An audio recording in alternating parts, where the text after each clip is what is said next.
Picture this: a plain plastic laundry basket, the kind you might grab for a few dollars at any hardware store, sitting quietly on a sunny corner of your patio or tucked beside the back steps.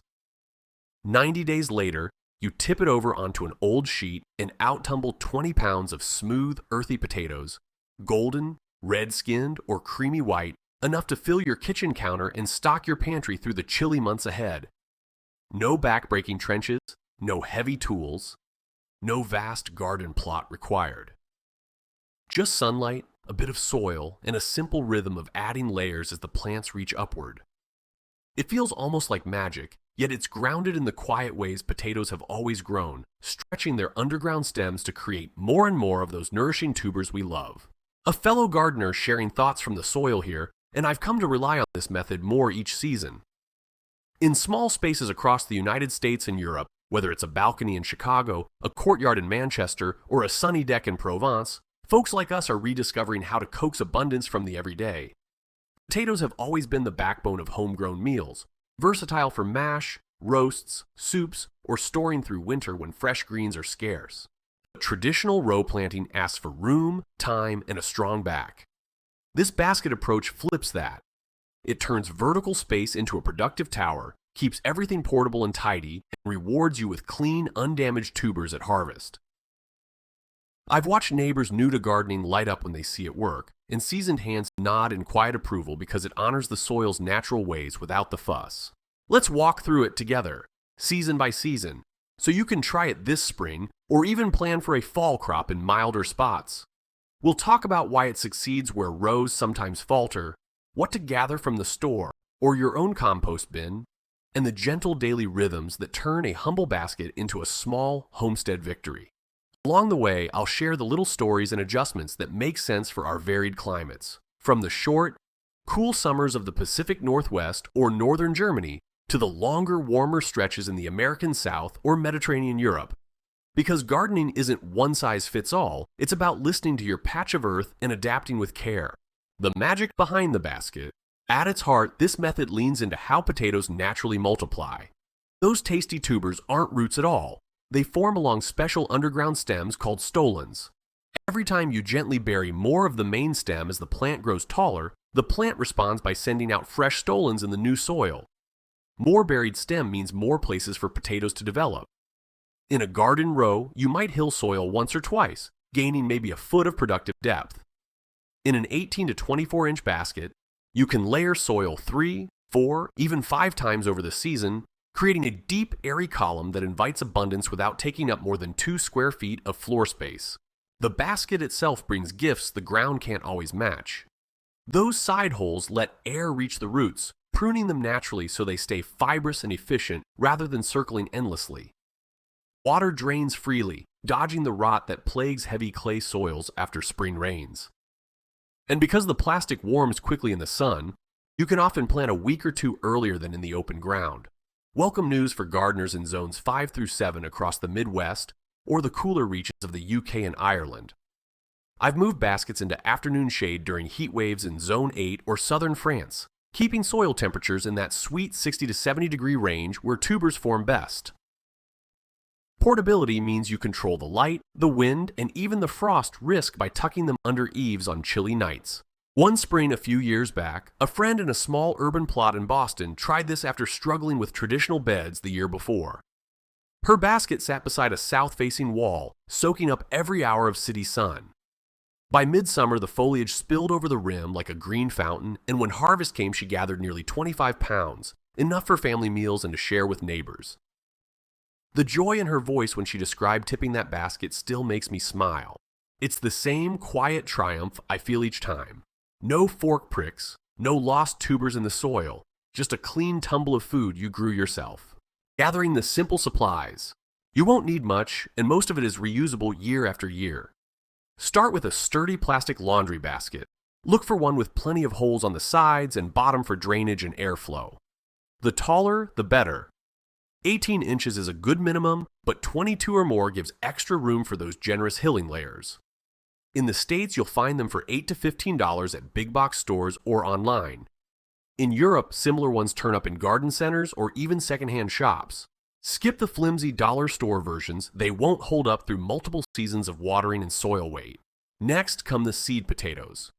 Please steer clear of grocery store spuds. They're often treated to stay dormant and can carry diseases that disappoint in the basket.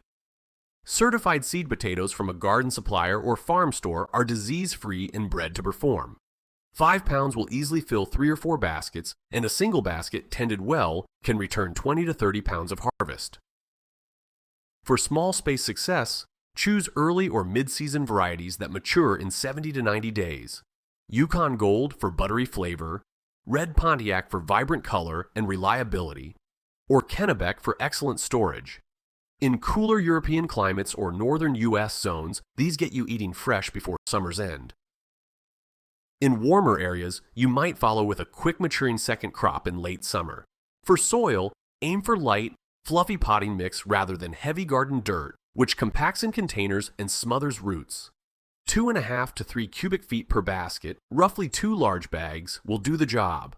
I like blending my own when possible. Equal parts coconut coir or peat-free alternative for moisture retention, homemade compost for gentle nutrition, and perlite or coarse sand for that perfect airy drainage. This mix stays loose season long, feeding the plants while encouraging earthworms and beneficial microbes if you've added a handful of worm castings. It's a small act of soil stewardship that pays back in healthier plants and richer flavor. A balanced organic fertilizer helps too, something like a 5-5-5 granular mix or your own compost tea. Potatoes are hungry early on for leafy growth, then shift toward tuber building later. You'll sprinkle a light handful at planting and again with each hilling. Optional but handy, a scrap of landscape fabric or old burlap to line the bottom if your basket holes are especially large, just to keep soil from washing out in the first heavy watering. And of course, a watering can or hose with a gentle spray. Containers dry faster than beds, so consistent moisture becomes your quiet daily companion. In my own small setup, I've reused the same baskets for 5 seasons now. After harvest, I rinse them, let them dry in the sun, and store them stacked neatly until the next planting window. Nothing wasted, everything cycling back into the garden's rhythm. Preparing the seed potatoes with care. About 2 weeks before your last expected spring frost, mid-March in milder UK zones, April in much of the continental US or Central Europe, bring out your seed potatoes. Inspect them like old friends. Golf ball to egg-sized ones can go in whole. Larger tubers get cut into pieces, each with at least 2 or 3 strong eyes, the little dimples where shoots will emerge. A sharp, clean knife does the job, and each piece should weigh around 2 ounces, so it has stored energy for strong starts. Here's where patience matters most. Lay the cut pieces in a single layer in a cool, dark spot with good airflow, perhaps a garage shelf or basement corner. Over the next day or two, the cut surfaces form a protective callus, sealing out rot and disease. Skip this and you risk losing half your starts to damp soil fungi, a heartbreak I've seen more than once among eager beginners. Once cured, many gardeners give them a gentle pre-sprout by moving them into indirect light for a week. Short, sturdy sprouts an inch or 2 long are ideal. If any stretch longer than 3 inches in the dark, pinch back to the strongest few so the plant focuses energy rather than growing leggy. I remember one April in a cooler northern garden where a late frost threatened. The pre-sprouted pieces in their basket had already pushed up cheerful green tips, but I simply moved the whole thing under cover for a few nights. They sailed through, and the head start meant earlier hilling and a fuller harvest by July. The planting moment. Choose your spot with care. The basket will weigh 60 to 80 pounds when full, so place it where it will stay happy all season. 6 to 8 hours of direct sun is the goal, though morning light followed by afternoon dappled shade suits hotter climates like the US Southeast or southern Spain. Balconies, patios, even a sunny windowsill ledge for dwarf varieties work beautifully. Start with 4 to 6 inches of your prepared potting mix in the bottom, leveled gently. Place 3 or 4 seed pieces evenly around the basket, not crowded in the center, so each has room to send stolons outward. Cover with another 3 to 4 inches of soil, burying them about 4 inches deep total. Water slowly until it flows freely from the bottom holes, settling everything and waking the eyes. Then wait. In 7 to 14 days, depending on soil warmth, those first sturdy green shoots will push through like hopeful flags. In warmer European pockets or US zones 8 and 9, you might plant as early as late February if nights stay above freezing. In shorter season areas like Scandinavia or the US Mountain West, wait until soil hits 50 degrees. Your basket warms faster than the ground, giving you a helpful edge. The gentle art of hilling. This is where the real abundance begins. When shoots stand 6 to 8 inches tall above the soil, add another layer of mix, burying all but the top 2 or 3 inches of foliage. It feels a little bold at first, like you're hiding your plants, but the stems respond by forming fresh stolons in the new depth. Repeat every time growth reaches that 6 to 8 inch mark above the current level, usually 3 or 4 times in a season. Each hilling mixes in a quarter cup of organic fertilizer, feeding the expanding root zone.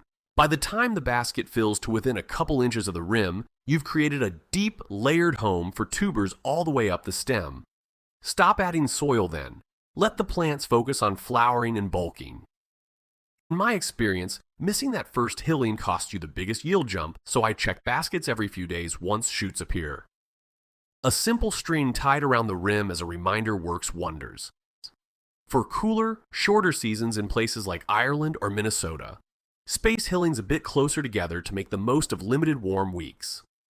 In long, hot summers, add a thin mulch of straw on top after the final hilling to keep soil cool and moist. Daily care that feels like friendship. Between hillings, your main tasks are watering and watching. Poke a finger 2 inches into the soil. If it feels dry, water deeply until it drains below. Early morning is best, giving leaves time to dry and reducing disease. In windy urban spots or during summer heat waves common in continental Europe, you might water daily. In cooler, misty northern summers, every 3 or 4 days suffices. Steady moisture prevents cracked skins or hollow centers. Fluctuations stress the plants in ways that show up at harvest. A weekly sip of diluted compost tea or seaweed feed keeps foliage vibrant without pushing too much leafy growth at the expense of tubers. Watch for Colorado potato beetles, those striking orange and black visitors that can appear almost overnight. Handpick them in their egg clusters on leaf undersides. A strong spray of water dislodges aphids. Neem oil or insecticidal soap offers gentle backup if needed, but healthy, well-spaced plants in airy baskets rarely face major trouble. The elevated height makes inspection easy, no bending or crawling through rows. In biodiverse gardens, I often tuck marigolds or basil in nearby pots. Their scents confuse pests while attracting beneficial insects that patrol the basket area. It's a small cottage garden touch that fits the aesthetic many of us love. Flowers, maturity, and the first taste. Around 60 to 70 days, delicate white, pink, or lavender blooms appear, signaling that tubers are swelling below. Don't rush the full harvest yet. Reach gently into the topsoil layer around day 60 for a few new potatoes, tiny, thin-skinned treasures for boiling with butter and herbs. The plant keeps working, producing more. Full maturity arrives when foliage yellows and dies back naturally, usually 90 to 110 days after planting. Stop watering then, letting the soil dry for a week so skins toughen for storage. In warmer climates, you might see a second planting window in late summer for a fall crop before frost. Harvest day joy. On a dry afternoon, spread an old sheet or tarp and simply tip the basket. Soil, roots, and potatoes spill out together in a satisfying cascade. Gently sift through, brushing off loose earth. You'll find tubers layered throughout the depth, proof of all those hillings. Sort damaged ones for immediate kitchen use, the rest cure for storage. Reusing the soil is easy. Mix in fresh compost and it's ready for tomatoes, peppers, or flowers next season. The basket rinses clean and waits patiently for another round, curing and keeping the bounty. Lay harvested potatoes in a single layer in a cool, dark, humid spot, 50 to 60 degrees with good airflow, for 10 to 14 days. Small nicks heal, skins harden. Then move them to cardboard boxes or mesh bags in a root cellar, basement, or even a cool closet at 40 to 50 degrees. They'll keep 4 to 6 months or longer, a quiet insurance against store prices and supply worries. Check monthly, removing any that soften so the rest stay sound. Troubleshooting with kindness to the soil. Tall plants but few tubers. Often too much nitrogen or missed hillings. Ease back on rich feeds and stay faithful to layering. Green potatoes mean light reach them. Hill a touch deeper next time and discard any that colored. Small spuds usually trace to uneven water or hungry soil. Steady moisture and that extra compost layer fix it. Rot, overwatering, or poor drainage. Your basket's holes should prevent this, but ease up if summer rains are heavy. In humid regions like the UK or US Northwest, good airflow around the basket prevents fungal issues that plague in-ground plantings. In drier spots, mulch after final hilling conserves what moisture you provide, extending the season and small space wisdom. For those with short summers, start indoors in pots, then transfer to the basket once frosts pass. In mild winter areas of coastal California or southern Europe, a protected basket can overwinter for very early spring greens, though full tubers prefer the classic cycle. Succession planting 2 baskets a few weeks apart stretches your fresh supply beautifully. The deeper gift is how this method fits sustainable living. Minimal water waste, no-till soil preservation, and high calories from tiny space support both beginner joy and seasoned self-reliance. 20 pounds from one basket means real food security in a footprint smaller than a doormat. A closing reflection from the soil. There's something deeply satisfying about growing your own staples this way.